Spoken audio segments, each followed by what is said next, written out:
आप देख रहे हैं न्यूज 18 इंडिया। मैं हूं आपके साथ प्रीति रघुनंदन। कोरोना का खतरा अभी भी बरकरार है, लिहाजा मास्क जरूर पहनिए। और न्यूज 18 इंडिया इसके लिए कैंपेन चला रहा है, #मास्क पहनो इंडिया। सावधानी इस वक्त सबसे बड़ा बचाव है। और बुलेटिन की शुरुआत हम करेंगे इस वक्त की बिग ब्रेकिंग न्यूज से, जो किसानों से जुड़ी हुई है। केंद्र सरकार की किसानों को सौगात मिली है कि गेहूं की एमएसपी 40 रुपए के हिसाब से तय की गई है। रबी की फसलों पर भी एमएसपी को बढ़ाया गया है और इसके साथ ही जौ की एमएसपी पर भी रुपए 35 क्विंटल बढ़ाई गई है। और चने की एमएसपी को भी इजाफा किया गया है, इसको 130 रुपए से प्रति क्विंटल के हिसाब से किया गया है। मसूर दाल की एमएसपी प्रति क्विंटल के हिसाब से 400 रुपए की गई है। सरसों की एमएसपी 400 रुपए प्रति क्विंटल के हिसाब से किया गया है। न्यूज 18 के विक्रांत यादव की खबर है, इस वक्त की बिग ब्रेकिंग किसानों की सौगात से जुड़ी हुई ये खबर केंद्र सरकार के हवाले से आ रही है। विक्रांत हमारे सहयोगी हमारे इस खबर को दे रहे हैं। विक्रांत हमारे साथ जुड़े। विक्रांत, और क्या क्या है जरा तफसील से बताइए किसानों को मिली सौगात के बारे में। देखिए, केंद्रीय कैबिनेट की आज बैठक थी। प्रधानमंत्री नरेंद्र मोदी की अध्यक्षता में बैठक हुई और बैठक में दो बड़े फैसले लिए गए। एक तो रबी की फसलों का एमएसपी बढ़ाया गया और साथ साथ दूसरा टेक्सटाइल इंडस्ट्री में पीएलआई को बढ़ाया गया। अगर हम एमएसपी की बात करें तो गेहूं की फसल का एमएसपी 1975 रुपए था, जिसे बढ़ा करके अब 2015 रुपए कर दिया गया है, यानी 40 रुपए की उसमें बढ़ोतरी की गई है। जौ का रेट 1600 रुपए था, उसका एमएसपी बढ़ा करके अब उसे 1635 रुपए किया गया है, यानी इसमें 35 रुपए की बढ़ोतरी है। चने में 5100 रुपए से बढ़ा करके 5230 रुपए कर दिया गया है, यानी 130 रुपए की एमएसपी बढ़ाई गई है। मसूर की दाल जो 5100 रुपए उसका एमएसपी पहले था, उसे बढ़ा करके 5500 रुपए माफ कीजिएगा किया गया है, यानी 400 रुपए की उसमें बढ़ोतरी की गई है। और कैनोला और सरसों दोनों का एमएसपी 4650 था, जिसे बढ़ा करके 5050 किया गया है, इसमें भी 400 रुपए की एमएसपी बढ़ाई गई है। कुसुम का फूल, उसकी एमएसपी 5327 रुपए था, जिसे बढ़ा करके 5441 रुपए किया गया है, यानी 114 रुपए इसमें बढ़ाया गया है। एक चीज जो यहाँ पर हम अपने दर्शकों को भी साफ करना चाहेंगे, ये जो कुल लागत का उल्लेख किया गया है, इसमें चुकाई जाने वाली सारी कीमत शामिल होती है, यानी कि मजदूरों की मजदूरी और इसके अलावा जो मशीन से ढुलाई और बाकी काम होते हैं। इसके अलावा पट्टे पर अगर जमीन ली गई है उसका किराया, बीज, उर्वरक, खाद, सिंचाई के उपकरण और यहाँ तक की जो मजदूरी होती है वो भी इसमें शामिल की जाती है। तो ये एमएसपी बढ़ाई गई है, की फसल का एमएसपी घोषित किया गया है और सरकार का ये कहना है कि किसानों की भलाई के लिए तमाम जो कदम भी उठाए गए हैं केंद्र सरकार ने, उसी की दिशा में ये एक और कदम है जिसमें रबी की फसलों का एमएसपी बढ़ाकर घोषित किया गया है। और किसानों का क्या रिएक्शन रहेगा इस पूरे खबर पर, इस पर भी हमारी निगाह रहेगी और साथ ही साथ तमाम अपडेट्स के लिए आगे आपके साथ विक्रांत जुड़ेंगे। तो किसानों को केंद्र सरकार की सौगात को जरा इस तरह से समझिए कि सरसों की एमएसपी को 400 रुपए प्रति क्विंटल बढ़ाया गया है।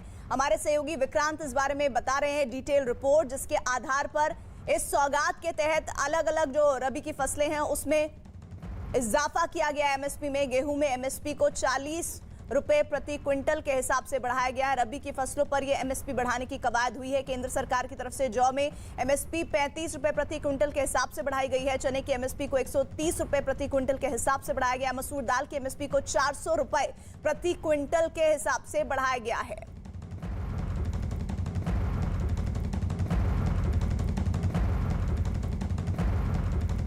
और इधर अफगानिस्तान में आधिकारिक तौर पर तालिबान की वापसी हो चुकी है। सत्ता में लौटे तालिबानी आतंकियों के बीच मंत्रालयों का बंटवारा भी हो चुका है, लेकिन इन सब के बीच अफगानिस्तान के लोग तालिबान और पाकिस्तान के खिलाफ सड़क पर उतर आए हैं। वहां की जनता ने तालिबान के खिलाफ बगावत का बिगुल बजा दिया है। अफगानिस्तान के लगभग सभी प्रांत से विरोध प्रदर्शन की तस्वीरें आ रही हैं। अलग अलग शहरों में विरोध की लहर उठी हुई है।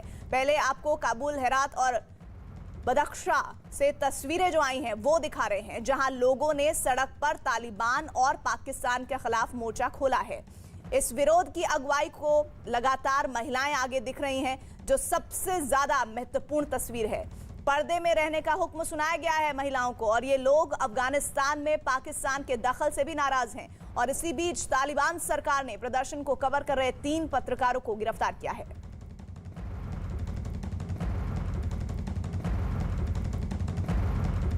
तालिबान और पाकिस्तान के खिलाफ काबुल में लोगों का विरोध बढ़ता ही जा रहा है, जिसे देखकर तालिबान के लड़ाके बौखला उठे हैं। काबुल शहर की जो तस्वीरें सामने आई उनमें एक तस्वीर में तालिबान के लड़ाके महिलाओं के साथ मारपीट करते दिखाई दे रहे हैं। यह घटना तब हुई है जब तालिबान और पाकिस्तान का विरोध जताने के लिए कई महिलाएं हाथों में पर्चे लेकर सड़क पर उतर आईं। तभी वहां मौजूद तालिबानी लड़ाकों ने उन पर हमला बोला, जिससे वहां भगदड़ मच गई। लेकिन इसके बाद भी महिलाएं आजादी के नारे लगाती रहीं।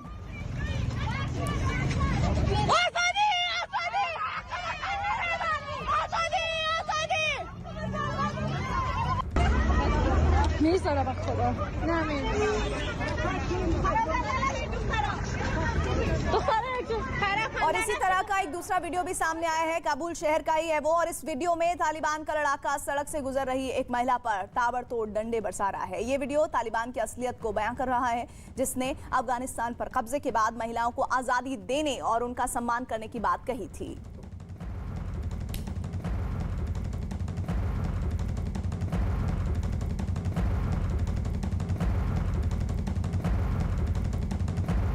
तो महिलाओं के लिए ये तालिबान की सरकार कैसी होगी, दावे जो किए गए थे और वो दावे हकीकत में किस तरह के हैं, ये आपके सामने तस्वीर है। ये एक और वीडियो सामने आया है, काबुल शहर का ये वीडियो है। और इस वीडियो में तालिबान का लड़ाका सड़क से गुजर रही एक महिला पर ताबड़तोड़ डंडे बरसा रहा है। ये वीडियो तालिबान की असलियत को बयां करता है, तालिबान का असली चेहरा, जिसके लिए तालिबान अभी तक जाना जाता रहा है। और अब आलम यह है कि महिलाओं को किस तरह से सरे राह डंडे से खदेड़ा जा रहा है, वो साफ नजर आ रहा है।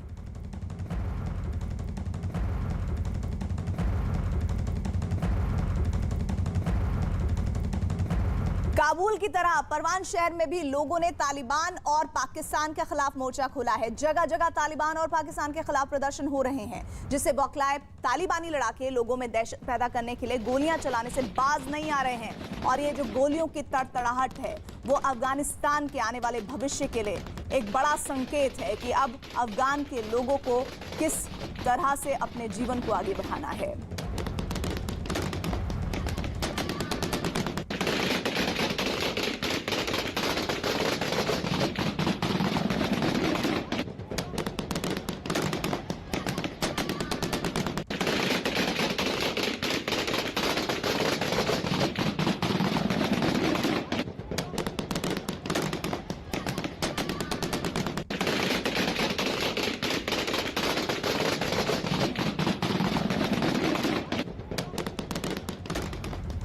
दंदनाते हुए गोलियां जिस तरह चल रही हैं, ये काबुल की तरह परवान शहर की भी हकीकत को बयां कर रही हैं। तालिबान और पाकिस्तान के खिलाफ मोर्चा खोला गया है। यहाँ पर जगह जगह पर तालिबान और पाकिस्तान के खिलाफ प्रदर्शन हो रहे हैं, जिससे बौखलाए तालिबानी लड़ाके लोगों में दहशत पैदा करना चाहते हैं और इसीलिए गोलियां चलाने से भी बाज नहीं आ रहे हैं। और लगातार वहां पर परवान अफगानिस्तान का वो इलाका जहां पर इन गोलियों की आवाज अब अफगान के लोगों के लिए आम हो चली है, क्योंकि अब उनको इन्हीं आवाजों के साए में रहना होगा। जिस तरह से लगातार लोगों में दहशत पैदा करना एक बड़ा मकसद तालिबान का पहले भी रहा था, और अब भी 2.0 में जिस तालिबान की तरफ से ये दावे किए जा रहे थे कि हम सब कुछ अच्छा करेंगे, हम लोगों के हकों के लिए लड़ेंगे, उनके अधिकारों की सुरक्षा करेंगे, लेकिन उनके अधिकार किस तरह से इन गोलियों की आवाज में दब जा रहे हैं, ये परवान इलाके की तस्वीरें हैं।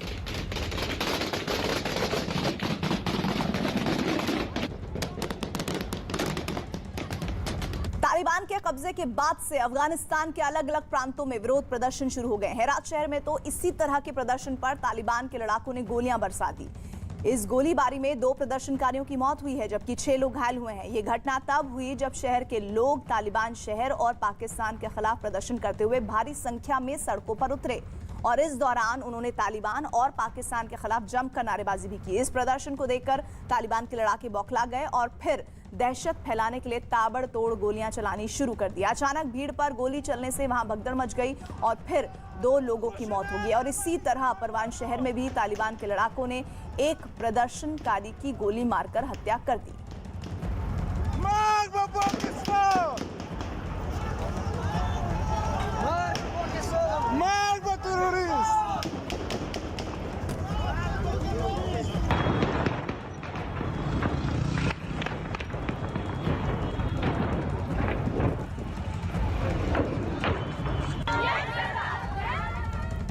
और एक रोज पहले भी तालिबान के लड़ाकों ने काबुल में हो रहे प्रदर्शन से डरकर हवा में ताबड़तोड़ गोलियां चलाई थी, जिससे वहां भगदड़ मची थी। और इसके बाद हेरात में तालिबान ने फायरिंग की, जिसमें 2 लोगों की मौत होगी। और इसी से जुड़ी 2 तस्वीरें आपको दिखा रहे हैं काबुल और हेरात की। पहली तस्वीर काबुल की है, जहां तालिबान के लड़ाके हवा में फायरिंग करते हुए दिखाई दे रहे हैं, तो वहीं दूसरी तस्वीर हेरात की है, जहां पर तालिबान की फायरिंग के बाद लोग जान बचाने के लिए भागते दिखाई दिए हैं।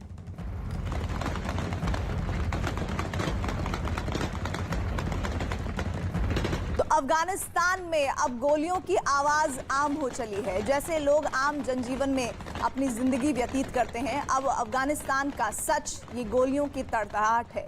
जहां जिस भी इलाके से गुजरिए, जहां भी प्रोटेस्ट हो रहा है, वहां पर तालिबानी अपने दहशत को कायम करने के लिए इसी तरह से गोलियों की तड़तड़ाहट से लोगों में दहशत कायम करना चाहते हैं। और ये एक रोज पहले की तस्वीरें हैं। काबुल में प्रदर्शन हुआ, डरकर हवा में फायरिंग तालिबानियों ने की, जिसके बाद वहां भगदड़ मची। और हेरात में भी कुछ इसी तरह की तस्वीरें सामने आई, जिसमें 2 लोगों की जान चली गई।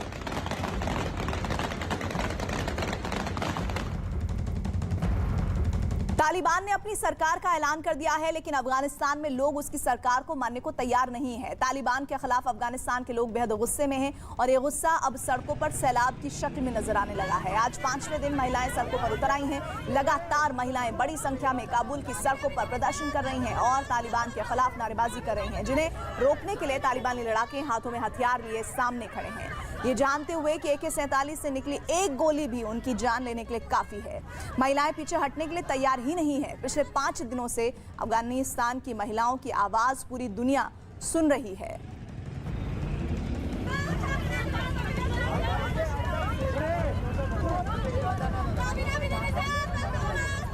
अफगानिस्तान के अलग अलग प्रांतों में तालिबान के खिलाफ प्रदर्शन जारी है। बदख्शा प्रांत में लोग NRF के समर्थन में खुलकर आ गए हैं। अफगानी नागरिक खुलकर NRF के समर्थन में हैं। अफगानिस्तान के लोग अच्छी तरह से जानते हैं कि पंजशीर में तालिबान को मिली बड़ी बढ़त की वजह पाकिस्तान का गेम प्लान है और पाकिस्तान के तालिबान से मिली भगत की वजह से ही नेशनल रेजिस्टेंस फ्रंट को पीछे हटना पड़ा है।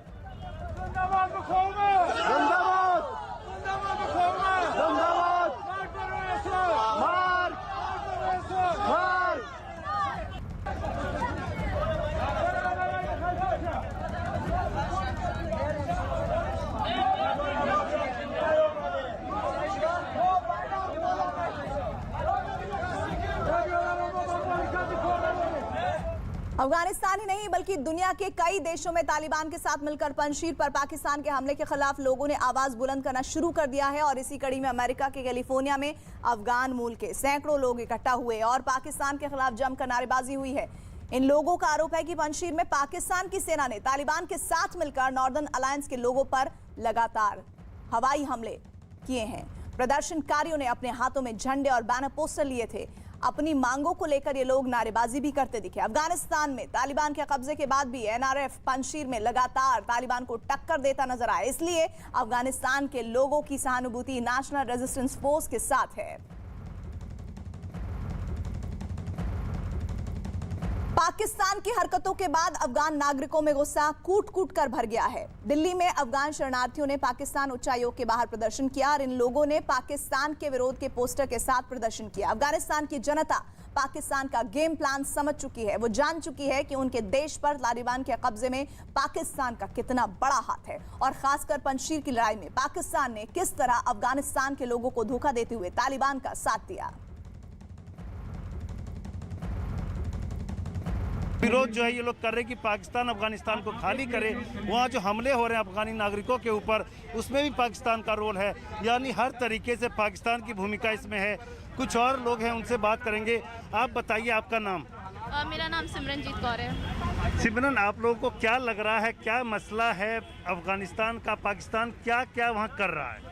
मसला कुछ नहीं है, मसला यही है कि पाकिस्तान जो अपना इंटरवेंशन कर रहा है, अपना जो ये टेररिस्ट एक्टिविटीज़ को सपोर्ट कर रहा है, टेररिस्ट एक्सपोर्ट कर रहा है, इंडिया की तरफ, अफगानिस्तान की तरफ, नेबरिंग कंट्रीज में टर्बुलेंस ला रहा है, डिस्टर्बेंस ला रहा है। ये स्टॉप करना चाहिए उसे। It should revert its action, it should try to not pose terrorist threats to the human rights, to civilian rights, to its neighbouring countries. सीधी सीधी बात यही है। चलिए देखिए, तो जो पड़ोसी मुल्क हैं वहाँ पर आतंक को जगह, अब देखिए आप बताएं कि आप अपने फॉर्मर प्रेसिडेंट की तस्वीर लेकर खड़ी हैं, क्या कहना चाह रहे हैं आप लोग? ये तस्वीर का मतलब यही है कि देख लो 20 साल पहले तालिबान इसको साथ क्या किया था प्राइम मिनिस्टर के साथ। जो भी मतलब तालिबान जैसे 20 ईयर्स अगो ऐसे थी, अभी भी सेम वही है। उसको मतलब उसको प्लान उसको कुछ भी चेंज नहीं हुआ है। वही वो जो फीमेल का रोल नहीं देती थी गवर्नमेंट में, अभी भी सेम वही है। जो लड़कियों का पढ़ाई करने के लिए अलाउ नहीं देती, सेम वही है। सब कुछ वही सेम है, आप देख लीजिए। और इसको साथ साथ जो उसको सपोर्ट कर रही है, सभी को पता है कि पाकिस्तान है। देखिए, नजीबुल्लाह जो हैं फॉर्मर प्रेसिडेंट, आज से 25 साल पहले सितंबर के महीने में ही 96 में उनको तालिबान ने सबसे पहले फांसी पे लटका दिया था और क्रेन पे झुला दिया था। उसके बाद राष्ट्रपति भवन के बाहर लैंप पोस्ट पर इनकी बॉडी लटका दी थी।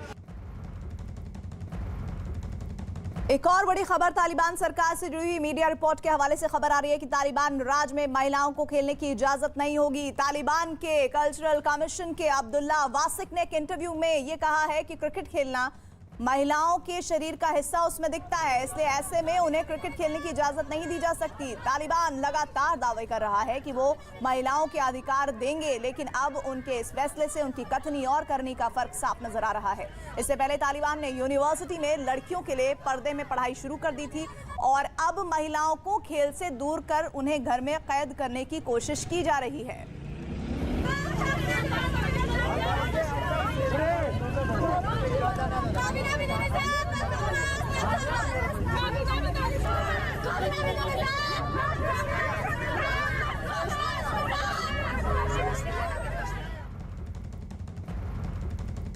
दो तस्वीरें आपको हम दिखा रहे हैं। पहले तो पर्दे में पढ़ाई की तैयारी, यूनिवर्सिटी में महिलाओं के लिए अलग हिस्सा होगा, पुरुषों के लिए अलग हिस्सा होगा और बीच में डाला जाएगा वो पर्दा। और ये पर्दा यूनिवर्सिटी में इस क्लासरूम में नहीं बल्कि तालिबान की अक्ल पर पड़ता हुआ दिखता है। वहीं दूसरी तरफ देखिए, अब खेलने पर भी रोक, खेलते हुए महिलाओं के बदन का कोई हिस्सा दिख सकता है, ये सोचकर अब महिलाओं को खेल से भी दूर रखने की तैयारी है। पंजशीर पर पाकिस्तान के हमले से जुड़ी एक बड़ी खबर आ रही है। फॉक्स न्यूज के हवाले से खबर है कि पंजशीर में तालिबान की मदद के लिए पाकिस्तान की सेना ने 27 जंगी हेलीकॉप्टर भेजे थे। और यही नहीं, पाकिस्तान ने नॉर्दर्न अलायंस के लड़ाकों और उनके ठिकानों पर हमला करने के लिए ड्रोन का भी इस्तेमाल किया था। पाकिस्तान की इसी मदद की बदौलत ही तालिबान ने पंजशीर पर कब्जा करने का दावा किया है। और हालांकि पाकिस्तान पंजशीर में तालिबान की मदद के लिए सेना भेजने की बात से साफ इनकार कर चुका है।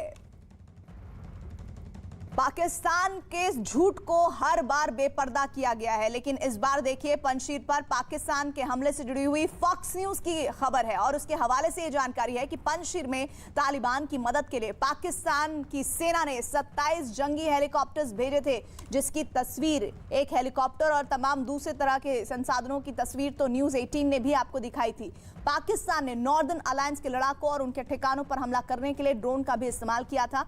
पाकिस्तान की इसी मदद की बदौलत ही तालिबान ने पंजशीर पर कब्जा करने का दावा भी किया है।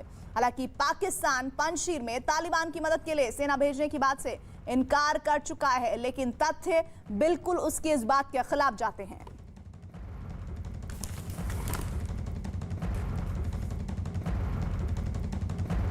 और अब बात तालिबान की टेरर कैबिनेट से जुड़ी।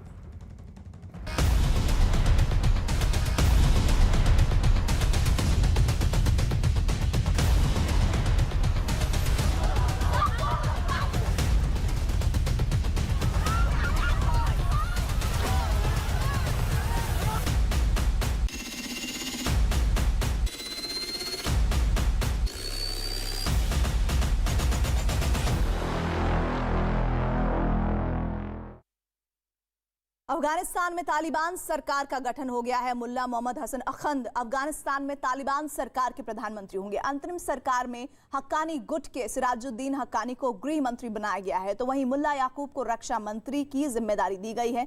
तालिबान ने सरकार में उन तालिबानी नेताओं को तवज्जो दी है जो 20 साल से अफगानिस्तान की सरकार के खिलाफ मोर्चा खोले हुए थे, जिन्हें अमेरिका का समर्थन हासिल था। तालिबान सरकार में मुल्ला गनी बरादर और मुल्ला अब्दुस सलाम को उप प्रधानमंत्री बनाया गया है। तालिबान ने कार्यवाहक सरकार बनाई है जो अगले 6 महीने के लिए ही होगी। दरअसल 15 अगस्त को काबुल पर कब्जे के बाद से ही अफगानिस्तान में तालिबान सरकार बनाने की तैयारी की जा रही थी, लेकिन 2-3 बार ऐलान टालना पड़ा था। माना जा रहा था कि तालिबान और हक्कानी गुट के बीच सत्ता संघर्ष को लेकर कुछ विवाद चल रहा था, लेकिन अब तालिबान ने सरकार गठन का ऐलान कर दिया है। हालांकि खबर यह भी आ रही है कि तालिबान अपनी सरकार के गठन का ऐलान 9/11 की बरसी यानी 11 सितंबर को करेगा। वहीं खबर है कि तालिबान के सबसे बड़े धार्मिक नेता हिबतुल्लाह अखुंदजादा ने अफगानिस्तान पर तालिबान के कब्जे के बाद जारी अपने पहले संदेश में सरकार से शरिया कानून लागू करने को कहा है। तो तालिबान सरकार के वो चेहरे मुल्ला याकूब रक्षा मंत्री बनेगा। इसके साथ ही राष्ट्र प्रमुख के प्रवक्ता के तौर पर जबीउल्लाह मुजाहिद का नाम है। तालिबान सरकार में मुल्ला मोहम्मद हसन अखंद प्रधानमंत्री होंगे और इसी के साथ ही तमाम वो बड़ी तब्दीलियां आपको आने वाले 6 महीने के दरमियान दिखेगी जो अफगानिस्तान के जनता के लिए बहुत मुसीबतें लेकर आएगी, जिसके कुछ आपको दृश्य और वीडियोस भी नजर आ रहे हैं। इधर तालिबान की इस अंतरिम सरकार में तालिबान 5 नाम से पहचानने वाले 5 तालिबानी नेताओं में 4 को जगह दी गई है। मुल्ला खैरुल्लाह खैरख्वाह को सूचना और संस्कृति मंत्री बनाया गया है। मुल्ला नूरुल्लाह नूरी को सीमा और राजनीति मंत्री की जिम्मेदारी सौंपी गई है और इसी तरह अब्दुल हक वासिक को खुफिया विभाग का प्रमुख और मोहम्मद फाजिल मजलूम को उप रक्षा मंत्री की जिम्मेदारी दी गई है। इन चारों को अमेरिका ने हिरासत में रखा था, लेकिन साल 2014 में ओबामा सरकार ने अमेरिकी सैनिकों की रिहाई के बदले इन्हें रिहा कर दिया था और अब उनको इस तरह से देखा जाए तो ओबामा सरकार के उस फैसले के बाद एक इनाम के तौर पर इस पूरे मामले को देखा जा रहा है। वो लोग जो लगातार विरोध कर रहे थे, इस पूरी जंग में 20 साल से तालिबान के साथ खड़े थे, उनको जगह दी गई है। और इधर अफगानिस्तान में सरकार का चेहरा जिन लोगों को बनाया गया है उनमें ज्यादातर वही लोग हैं जिनकी पहचान आतंकवाद से रही है। इनमें से कई तो इनामी आतंकी हैं। तालिबान के प्रधानमंत्री मुल्ला मोहम्मद हसन अखंद आज भी संयुक्त राष्ट्र सुरक्षा परिषद की प्रतिबंधित सूची में हैं और उन पर 2001 से लेकर आज तक प्रतिबंध जारी है। वहीं उनके 2 डेप्यूटी मुल्ला बरादर और अब्दुस सलाम का नाम भी आतंकियों की लिस्ट में है। विदेश मंत्री मुल्ला आमिर खान मुतक्की का नाम भी आतंकियों की सूची में डाला गया है। जबकि तालिबान की कार्यवाहक सरकार में आतंकी संगठन हक्कानी नेटवर्क के सिराजुद्दीन हक्कानी को गृह मंत्री बनाया गया है। सिराजुद्दीन हक्कानी संयुक्त राष्ट्र के आतंकियों के लिस्ट में है और उन पर अमेरिका ने करीब 37 करोड़ का इनाम भी रखा हुआ है। तो आप इस तरह से समझिए कि आतंकवाद की पहचान वाले ये चेहरे अब तालिबान सरकार में शामिल हैं। वो तालिबान सरकार जो आने वाले 6 महीनों तक अफगान के लोगों पर शासन करेगी, उनके लिए नीति निर्धारण करेगी, उनके लिए क्या अच्छा है क्या गलत है उसका फैसला लेगी। लेकिन इस पूरे सरकार के गठन से पहले और अभी तक विरोध की आवाज बुलंद है। तालिबान की अंतरिम सरकार के ऐलान के बाद एनआरएफ ने एक बयान जारी कर इस सरकार को मानने से साफ इनकार किया है। उन्होंने इस सरकार को अफगानिस्तान के लोगों के दुश्मन बता दिया है और इसे कानूनन गलत बताया। एनआरएफ ने अपने बयान में लोगों के वोट से ही वैध सरकार के बनने की बात कही। साथ ही अफगानिस्तान के राजनीतिक लोगों से बात कर जल्द ही देश में एक जिम्मेदार राजनीतिक ढांचा खड़ा करने का भी दावा किया है। और इसके साथ ही आप ये समझिए कि एनआरएफ अगर विरोध कर रहा है तो वो सिर्फ एक तबके से नहीं आ रही है आवाज, बल्कि पूरे अफगानिस्तान से इस तरह से विरोध की आवाज सुनाई पड़ रही है। और चाहे हम काबुल की बात करें, हेरात की बात करें और सिर्फ अफगानिस्तान की ही नहीं बात करें बल्कि अफगानिस्तान के बाहर के हिस्सों की बात करें जहां पर अफगान के लोग हैं, अफगानिस्तानी रहते हैं, वहां पर भी ये विरोध प्रदर्शन बहुत व्यापक पैमाने पर हो रहा है। और इस बात को लोग जज्ब नहीं कर पा रहे कि अब तालिबान सरकार होगी, वो चेहरे इसमें शामिल होंगे जो आतंकवाद का पर्याय हमेशा से रहे हैं।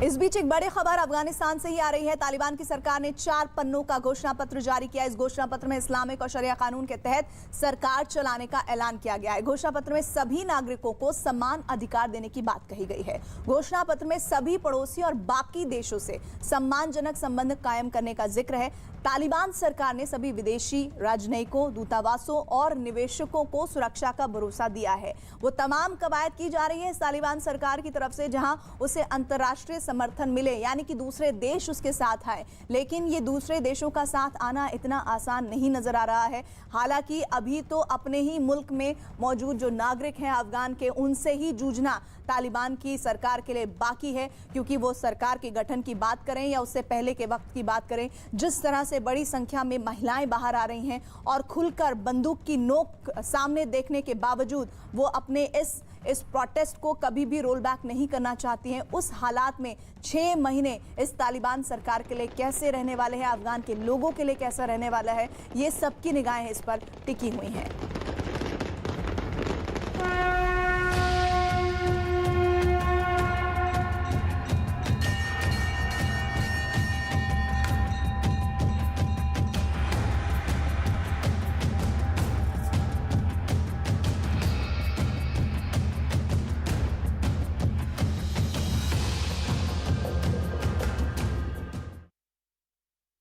प्रधानमंत्री नरेंद्र मोदी सितंबर में 2 बार यूपी के दौरे पर जा सकते हैं। न्यूज 18 के अजीत सिंह की खबर है कि 14 सितंबर को प्रधानमंत्री अलीगढ़ का दौरा करेंगे। अलीगढ़ में प्रधानमंत्री राजा महेंद्र प्रताप सिंह विश्वविद्यालय और डिफेंस कॉरिडोर का शिलान्यास करेंगे। वहीं 26 सितंबर को प्रधानमंत्री का लखनऊ जाने का कार्यक्रम है। 4 नवंबर को दिवाली के मौके पर प्रधानमंत्री अयोध्या में होंगे, जहां वो दीपोत्सव का उद्घाटन करेंगे और रामलला के दर्शन भी करेंगे। तो 3 तस्वीरों के जरिए समझिए कि ये जो सितंबर में प्रधानमंत्री के 2 दौरे होने वाले हैं वो किस लिहाज से अहम हैं। और 4 नवंबर को अयोध्या में ही प्रधानमंत्री रहेंगे। दिवाली का अवसर और दिवाली के मौके पर किस तरह से अयोध्या जगमग होती है वो हर साल हम देख रहे हैं, और खास तौर पर ये अवसर होगा चुनाव के समय का, जबकि 2022 में चुनाव होने हैं और उसके तैयारी के तहत प्रधानमंत्री के दौरे बहुत महत्वपूर्ण हैं। इधर प्रधानमंत्री मोदी के दौरे के लिए तैयारियां हो रही हैं। इसका जायजा लेने के लिए यूपी के मुख्यमंत्री योगी आदित्यनाथ अलीगढ़ पहुंचे। उन्होंने उस जगह का निरीक्षण किया जहां राजा महेंद्र प्रताप यूनिवर्सिटी का शिलान्यास होना है। तो योगी आदित्यनाथ पहुंचे हैं उस जगह पर जहां पर प्रधानमंत्री का आने वाले दिनों में दौरा होना है, और प्रधानमंत्री मोदी के दौरे के लिए जो तैयारियां हो रही हैं उसके इस वक्त गति क्या है। यूपी के मुख्यमंत्री योगी आदित्यनाथ खुद ये सब जानने के लिए आज अलीगढ़ पहुंचे हैं। उन्होंने उस जगह का निरीक्षण किया है, मुआयना किया है जहां महेंद्र प्रताप यूनिवर्सिटी का शिलान्यास होना है, और इस बारे में बातचीत की है लोगों से।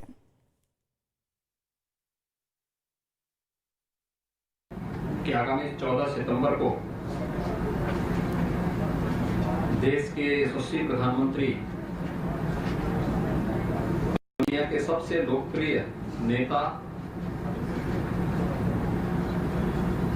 माननीय श्री नरेंद्र मोदी जी अलीगढ़ पधारेंगे। राजा महेंद्र प्रताप सिंह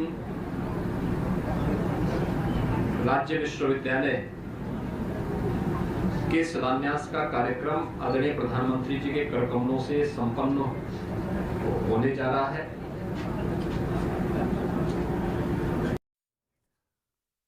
तो यूपी में जल्द होने वाले विधानसभा चुनाव से जुड़ी खबर आ रही है। इस वक्त न्यूज 18 के अजीत सिंह की खबर है कि प्रधानमंत्री मोदी दीपोत्सव का उद्घाटन करने अयोध्या जाएंगे। प्रधानमंत्री अयोध्या में दीपोत्सव का उद्घाटन करेंगे कार्यक्रम का, और रामलला के दर्शन भी करेंगे। यही नहीं, पीएम का अयोध्या में लोगों के साथ संवाद का भी कार्यक्रम है। अयोध्या से पहले प्रधानमंत्री मोदी अगले हफ्ते अलीगढ़ का दौरा भी करेंगे, और कुछ दिन पहले मुख्यमंत्री योगी आदित्यनाथ भी राम मंदिर के शिलान्यास का 1 साल पूरा होने पर अयोध्या पहुंचे थे। खबर है कि इस बार दीपोत्सव पर 7.5 लाख से ज्यादा दिए जलाकर पिछले साल बना रिकॉर्ड तोड़ने की तैयारी की जा रही है। प्रधानमंत्री मोदी के अयोध्या दौरे पर यूपी सरकार के मंत्रियों का क्या कहना है, आइए सुनिए। प्रधानमंत्री आ रहे हैं, बेहद खास है इस बार। बिल्कुल भी बहुत हमारे लिए और सबके लिए, पूरे देश के लिए बहुत खास है कि अयोध्या में दीपोत्सव में देश के यशस्वी प्रधानमंत्री, जिनका संकल्प था, जिनकी पार्टी का संकल्प था कि यहाँ पर भव्य राम मंदिर का निर्माण हो, और हम सर्वोच्च न्यायालय के आदेशानुसार अभी माननीय प्रधानमंत्री ने उसका शिलान्यास भी किया था। माननीय मुख्यमंत्री जी भी थे वहाँ पर मौजूद, और मुख्यमंत्री जी लगातार आपने देखा होगा कि वहाँ पर अयोध्या को लेकर उन्होंने इतना काम किया है कि वाकई में हम सबका गर्व से सीना चौड़ा होता है, और अब तो 56 इंच का सीना भी वहाँ आ रहा है। विजन डॉक्यूमेंट, अयोध्या के विजन डॉक्यूमेंट को भी काम लेकर हो रहा है। प्रधानमंत्री ने खुद समीक्षा की थी, मुख्यमंत्री लगातार हर महीने जा रहे हैं, 15 से 20 हजार करोड़ का काम हो रहा है। उसके बावजूद विपक्ष सवाल खड़े करता है। देखिए, विपक्ष के पास तो तुष्टीकरण और अनर्गल आरोप के सिवा कुछ है नहीं, और मुझे लगता है ये वही विपक्ष है जो चाहता ही नहीं था कि वहां पे प्रभु श्री राम का भव्य राम मंदिर का निर्माण हो या कभी राम मंदिर बने, क्योंकि इसमें चाहे कांग्रेस हो, समाजवादी पार्टी हो, आम आदमी पार्टी हो या बहुजन हो या ये ओवैसी साहब आए, ये भी सब के सब यही इसी पे लगे हुए थे। आज भी इसी बात की सबको कहीं ना कहीं कहना चाहिए तकलीफ है कि कैसे भव्य राम मंदिर का निर्माण हो रहा है। प्रधानमंत्री जी दीपोत्सव पर अयोध्या इस बार आएंगे और अयोध्या में भव्य कार्यक्रम होने वाला है, तो किस तरह तैयारी है? भैया ज़बरदस्त तैयारी है। देखिए, माननीय मुख्यमंत्री योगी आदित्यनाथ जी के नेतृत्व में जिस दिन से इस प्रदेश की बागडोर आई है, प्रदेश नित्य नए आयाम छू रहा है। विकास की दृष्टि से देखें, अगर हम जेवर एयरपोर्ट की बात करें, कल मैं माननीय मंत्री जी से मिला था, तो जेवर एयरपोर्ट जो चुनावी झुंझुना होता था सपा और बसपा के समय, बोतल में जिन की तरह निकलता था, देश में पहला राज्य होगा जहां 5 इंटरनेशनल एयरपोर्ट होंगे। अयोध्या भगवान श्री राम एयरपोर्ट, जेवर एयरपोर्ट और सभी राजनीतिक दल, आपने देखा कि राजा भैया अयोध्या गए, सतीश चंद्र मिश्रा ने प्रबुद्ध सम्मेलन वहीं से शुरू किया। अब ओवैसी को भी अयोध्या की याद आ रही है, सपा को भी याद आ रही है अयोध्या, मथुरा और चित्रकूट। तो आपको लगता नहीं कि अयोध्या 2022 में केंद्र बिंदु में रहने वाला है? देखिए, मैं यही कहना चाहता हूँ कि हमारी पार्टी सबका साथ, सबका विकास और सबका विश्वास सिर्फ नहीं है नारा, यह है उद्देश्य हमारा, इसके तहत काम करती है। बाकी सब वो देखिए, सपा के चाहे वो ब्राह्मण सम्मेलन की बात करें, चाहे बसपा के सतीश चंद्र मिश्रा जी जा करके वहाँ पर ब्राह्मण सम्मेलन की, ये लोग बांटने का काम करते हैं। हम लोग सबको जोड़ करके सबके साथ काम करते हैं। और प्रधानमंत्री के अयोध्या दौरे पर हनुमानगढ़ी के महंत राजू दास का क्या कहना, आइए सुनिए। देश के यशस्वी प्रधानमंत्री को साधुवाद दूंगा, क्योंकि लगातार देखिए, जब से योगी जी की सरकार के द्वारा दीप महोत्सव का कार्यक्रम मनाया जा रहा है, पूरे देश और दुनिया इस चीज को देख रही है। क्योंकि अभी तक अयोध्या के ऊपर कोई ध्यान नहीं देता था, जरा सा भी नहीं। अयोध्या के ऊपर ध्यान देने का मतलब लोग को लगता था कि एक वर्ग नाराज हो जाएगा, ऐसा कुछ नहीं। यह सनातन संस्कृति का देश है, साधु संतों का देश है, ऋषि मुनियों का देश है, और भगवान श्री राम की जन्म धरती अयोध्या, जहां से सनातन धर्म संस्कृति का उदय हुआ। अगले साल होने वाले विधानसभा चुनाव से पहले यूपी की सियासत का केंद्र अयोध्या में नजर आ रहा है। दिवाली पर प्रधानमंत्री मोदी अयोध्या का दौरा करेंगे और दीपोत्सव का उद्घाटन करेंगे। कुछ समय पहले बीएसपी ने भी अयोध्या से ही प्रबुद्ध सम्मेलन की शुरुआत की थी, तो एमआईएम प्रमुख असदुद्दीन ओवैसी ने भी अयोध्या से ही यूपी में अपने चुनावी अभियान की शुरुआत की। तो अब यूं समझ लीजिए कि ये असल में शंखनाद है उस तस्वीर का जो 2022 में तय होनी है, लेकिन उससे पहले इस आगाज में हर पार्टी के नेता आपको नजर आ जाएंगे। लेकिन अब देखिए, आने वाले दिनों में जब प्रधानमंत्री का दौरा होगा तो किस तरह से सियासी पारा उत्तर प्रदेश में अयोध्या से बढ़ेगा। प्रधानमंत्री के अयोध्या दौरे पर कांग्रेस नेता तारिक अनवर का क्या कहना है, आइए सुनिए। प्रधानमंत्री अयोध्या जाने वाले हैं, दीपावली के महोत्सव में वहां हिस्सा लेने वाले हैं। देखिए, भारतीय जनता पार्टी के पास उत्तर प्रदेश की जनता को समझाने के लिए, बताने के लिए कोई मुद्दा नहीं है। अब ले दे के फिर वो अयोध्या, राम मंदिर और वही सारी चीज़ें जो हमेशा वो करते रहे हैं, फिर दोबारा करेंगे। लेकिन इस बार हमको लगता है कि उत्तर प्रदेश की जनता, जो योगी सरकार का 5 साल का कार्यकाल रहा है, जो उनका परफॉर्मेंस रहा है, उसके आधार पर वोट देगी। मंदिर, मस्जिद, इन चीज़ों से ऊपर उठकर जो उत्तर प्रदेश की हालत है, जो हर क्षेत्र में जिस तरह की गिरावट पैदा हुई है, चाहे कानून व्यवस्था हो, चाहे महिलाओं की सुरक्षा का सवाल हो, बेरोज़गारी का सवाल हो, ये सारी चीज़ें लोग देख रहे हैं अपनी आँखों से। कोरोना का जो जिस प्रकार से उत्तर प्रदेश की सरकार ने उसमें उसकी विफलता साफ दिखाई दी है, लोग उस बात को भूले नहीं। न्यूज़ 18 और बायजूस एक बार फिर लेकर आ रहे हैं यंग जीनियस सीजन 2। अगर आप भी किसी ऐसे बच्चे को जानते हैं जिनकी उम्र तो छोटी है लेकिन काम बड़े हैं, वो बच्चे जिनका हुनर सबसे अलग है, या उस बच्चे के कारनामे सबको हैरान कर देते हैं, तो उनका नाम आज ही रजिस्टर करवाएं news 18 Byju's young genius season 2 के लिए।